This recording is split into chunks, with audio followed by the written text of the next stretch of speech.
The Airport Communications Center works 24 hours a day, every day of the year to ensure the security, safety, and comfort of passengers and other tenants throughout the airport. Each employee handles a wide variety of tasks relating to the status of maintenance and alarm systems, as well as issuing response to emergency situations. Alerts, elevator entrapments, janitorial needs, and hazard reporting are just a few examples of what a senior operations controller may handle from the ACC. They have the ability to dispatch fire or police as a result of 911 calls relating to incidents on the premises, while also monitoring public areas to ensure the general safety of passengers and tenants at all times. While some airlines own and schedule a certain amount of gates here at the airport, the gates that we own and schedule are run by employees at the ACC.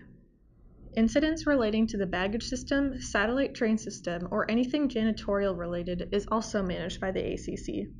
They have a 24-hour maintenance hotline to call for anything that is broken, stalled, or requires other attention.